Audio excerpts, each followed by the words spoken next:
धन क्या है और कर्ज मुक्त जीवन।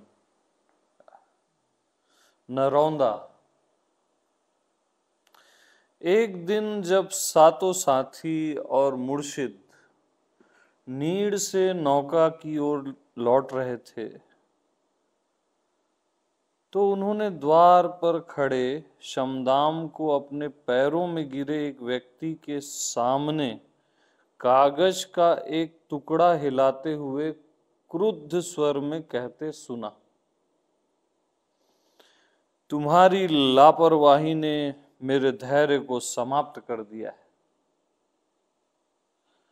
अब मैं और नरमी नहीं बरस सकता। अपना ऋण अभी चुकाओ, नहीं तो जेल में सड़ो। हम उस व्यक्ति को पहचान गए। उसका नाम रस्तीदियन था। रस्तीदियन वह नौका के अनेक काश्तकारों में से एक था जो कुछ रकम के लिए नौका का ऋणी था। वह चिथड़ों के बोझ से इतना ही झुका हुआ था जितना कि आयु के बोझ से।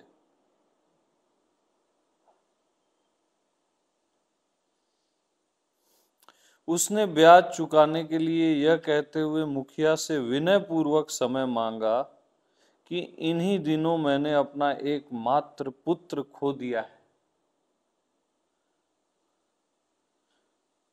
और इसी सप्ताह अपनी गाय भी मैंने खो दी है, और इस शोक के फलस्वरूप मेरी बूढ़ी पत्नी को लकवा हो गया है। किंतु शमदाम का हृदय नहीं पिघला। मुर्शिद रस्तीदियन की ओर गए। मीरदाद रस्तीदियन की ओर गए और कोमलता पूर्वक उसकी बाह थामते हुए बोले, मीरदाद, उठो मेरे रस्तीदियन, उठो। तुम भी प्रभु का रूप हो और प्रभु के रूप को किसी परछाई के सामने झुकने के लिए विवश नहीं किया जाना चाहिए। उठो मेरे रस्तीदियन, तुम भी प्रभु का रूप हो और प्रभु के रूप को किसी परछाई के सामने झुकने के लिए विवश नहीं किया जाना चाहिए। फिर शमदाम की ओर मुड़ते हुए वे बोले, मुझे ऋण आलेख दिखाओ। नरौंदा शमदाम ने, जो केवल एक पल पहले क्रोधाकुल हो रहा था, हम सबको चकित कर दिया।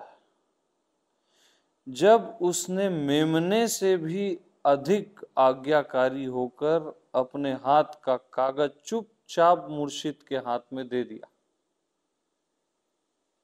मुर्शिद ने कागज ले लिया और देर तक उसकी जांच की, जबकि शमदाम स्तब्ध बिना कुछ कहे देखता रहा, मानो उस पर कोई जादू कर दिया हो।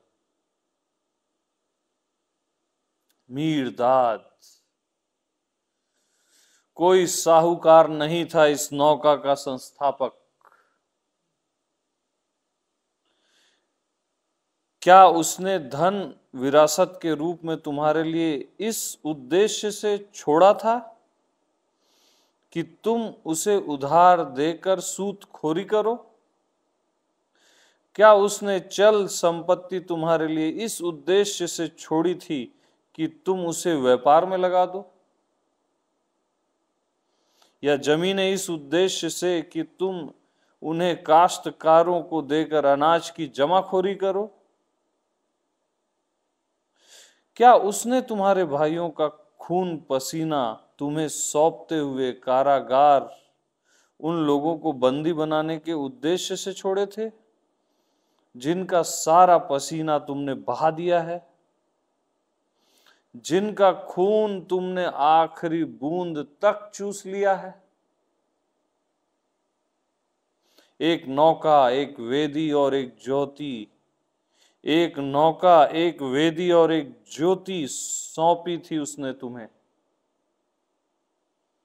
इससे अधिक कुछ नहीं। नौका जो उसका जीवित शरीर है, वेदी जो उसका निर्भीक हृदय है, ज्योति जो उसका ज्वलंत विश्वास है। और उसने तुम्हें आदेश दिया था कि इन तीनों को इस संसार में सदा सुरक्षित और पवित्र रखना। किसको किसको? नौका, वेदी और ज्योति। इस संसार में जो विश्वास के अभाव के कारण मृत्यु के ताल पर नाच रहा है और अन्याय की दलदल में लौट रहा है,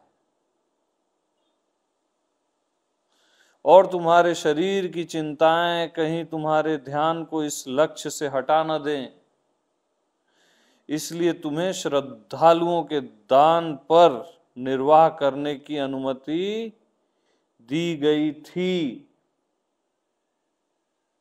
और जब से नौका की स्थापना हुई है, दान की कभी कमी नहीं रही। किंतु देखो, इस दान को तुमने अब एक अभिशाप बना लिया है।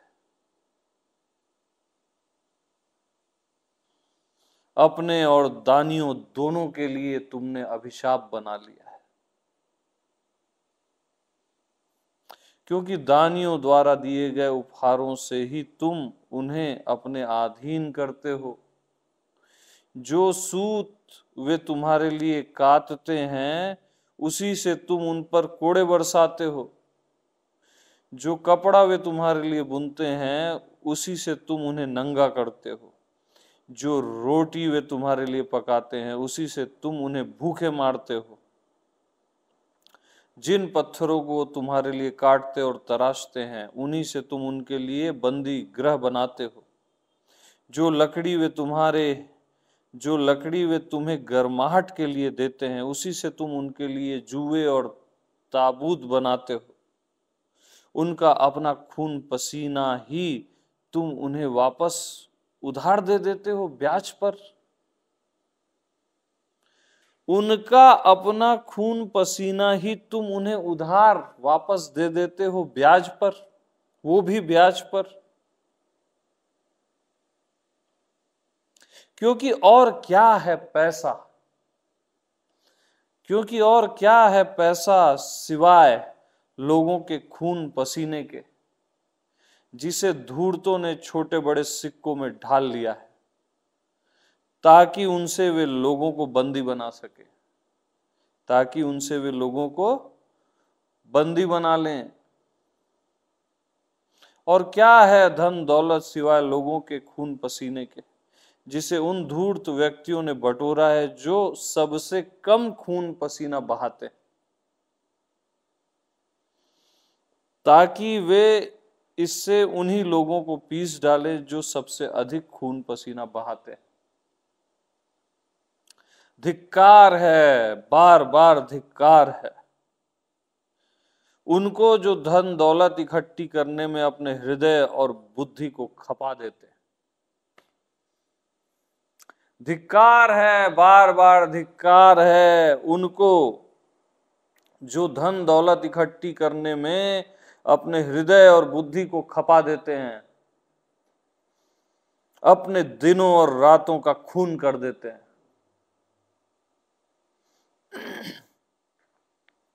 और वे नहीं जानते कि वे क्या इकट्ठा कर रहे हैं।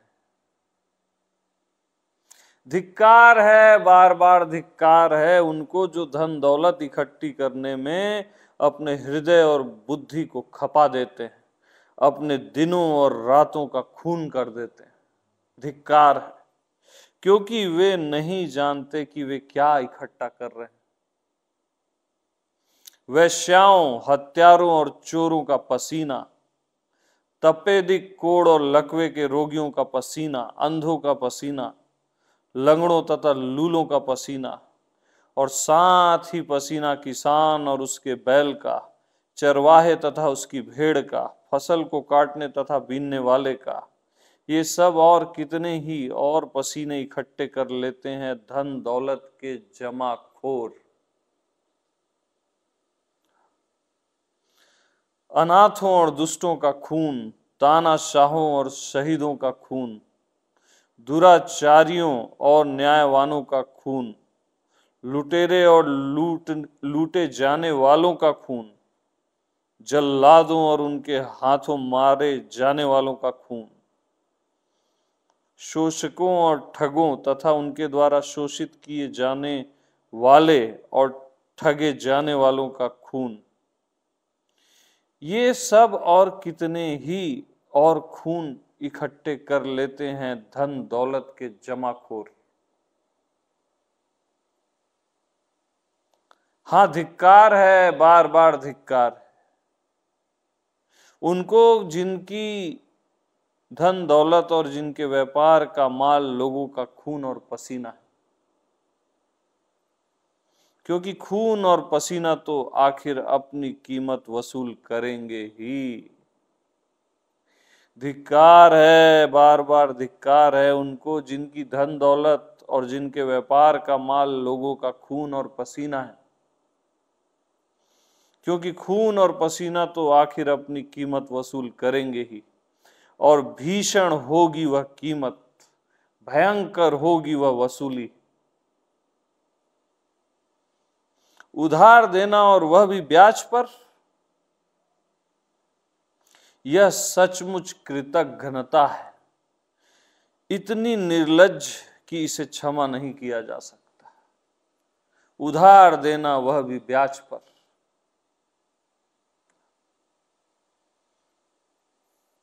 क्योंकि उधार देने के लिए तुम्हारे पास है क्या? क्योंकि उधार देने के लिए तुम्हारे पास है क्या? क्या तुम्हारा जीवन ही एक उपहार नहीं है?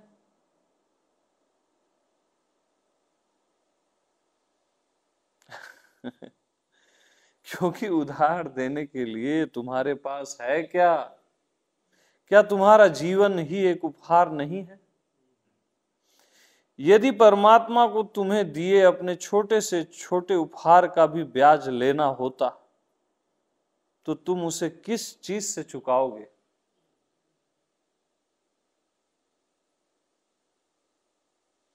क्या यह संसार एक संयुक्त कोष नहीं जिसमें हर मनुष्य हर पदार्थ सबके भरण पोषण के लिए अपना सब कुछ जमा कर देता है? क्या बुलबुल अपना गीत और झरना अपना उज्जवल जल तुम्हें उधार देते हैं? क्या बुलबुल अपना गीत और झरना अपना उज्जवल जल तुम्हें उधार देते हैं?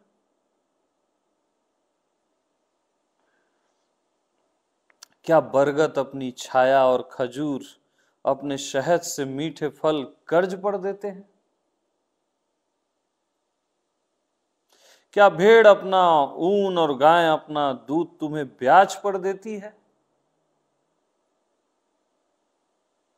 क्या बादल अपनी वर्षा और सूर्य अपनी गर्मी तथा प्रकाश तुम्हें मोल देते हैं, ब्याज पर देते हैं? इन वस्तुओं तथा अन्य हजारों वस्तुओं के बिना तुम्हारा जीवन कैसा होता?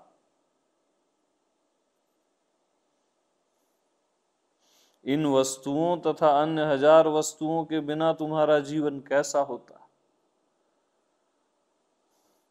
और तुम में से कौन बता सकता है कि संसार के कोष में किस मनुष्य किस वस्तु ने सबसे अधिक और किसने सबसे कम जमा किया है? कोई नहीं बता सकता। शमदाम, क्या तुम नौका के कोष में रस्तिदियन के योगदान का हिसाब लगा सकते हो? फिर भी तुम उसी के योगदान को शायद उसके योगदान के केवल एक तुच्छ अंश को उसे ऋण के रूप में वापस देते हो। ऋण के रूप में उसको वापस देते हो और साथ ही उस पर ब्याज भी मांगते हो। एक तो उसी की चीज उसी को ऋण देना और उस पर ब्याज मांगना, फिर भी तुम उसे जेल भेजना चाहते हो। फिर भी तुम उसे जेल भेजना चाहते हो और सड़ने के लिए वहां छोड़ देना चाहते हो। क्या ब्याज मांगते हो तुम रस्तिदियन से? क्या तुम देख नहीं सकते कि तुम्हारे ऋण ने उसे कितना लाभ पहुंचाया है? मृत पुत्र, मृत गाय और पक्षाघात से पीड़ित पत्नी। क्या तुम देख नहीं सकते कि तुम्हारे ऋण ने उसे कितना लाभ पहुंचाया है? मृत पुत्र, मृत गाय और पक्षाघात से पीड़ित पत्नी। इससे अधिक अच्छा भुगतान तुम क्या चाहते हो? इतनी झुकी हुई पीठ पर ये इतने गंदे चीथड़े, इससे अधिक और क्या ब्याज वसूल कर सकते हो तुम शमदाम? आह, अपनी आंख मलो शमदाम, जागो, इससे पहले कि तुम्हें भी ब्याज सहित अपना ऋण चुकाने के लिए कहा जाए और भुगतान न कर पाने की सूरत में तुम्हें भी घसीट कर जेल में डाल दिया जाए और वहीं सड़ने के लिए छोड़ दिया जाए। यही बात मैं तुम सबसे कहता हूं साथियों। अपनी आंखें मलो और जागो। जब दे सको और जितना दे सको दो। जब दे सको और जितना दे सको दो, लेकिन ऋण कभी मत दो। कितनी प्यारी लाइन है, देखो। जब दे सको और जितना दे सको दो, लेकिन ऋण कभी मत दो, उधार मत दो। जितना आप दे सकते हो, जब दे सकते हो, वो किसी को दे दो, लेकिन ऋण कभी मत दो। तो जब दे सको और जितना दे सको दो, लेकिन ऋण कभी मत दो। कहीं ऐसा न हो कि जो कुछ तुम्हारे पास है, तुम्हारा जीवन भी एक ऋण बनकर रह जाए और वह ऋण लौटाने का समय तुरंत ही आ जाए और तुम दिवालिया पाए जाओ और तुम्हें जेल में डाल दिया जाए। नरौंदा मुर्शिद ने तब हाथ में थामे कागज पर फिर से नजर डाली और कुछ सोचकर उसे टुकड़े टुकड़े कर दिया। उस कागज को, ऋण वाले कागज को, ब्याज वाले कागज को टुकड़े टुकड़े कर दिया और उन टुकड़ों को हवा में बिखेर दिया। फिर हिम्बल की ओर मुड़ते हुए जो नौका का कोषाध्यक्ष था, वे बोले, मीरदाद, मीरदाद, रस्तिदियन को इतना धन दे दो कि वह 2 गाय खरीद सके और जीवन के अंत तक अपनी और अपनी पत्नी की देखभाल कर सके। और तुम रस्तिदियन शांत मन से जाओ। तुम अपने ऋण से मुक्त हुए। ध्यान रखना कि तुम कभी लेनदार न बनो। ध्यान रखना कि तुम कभी लेनदार न बनो, क्योंकि लेनदार का ऋण देनदार के ऋण से कहीं अधिक बड़ा और भारी होता है।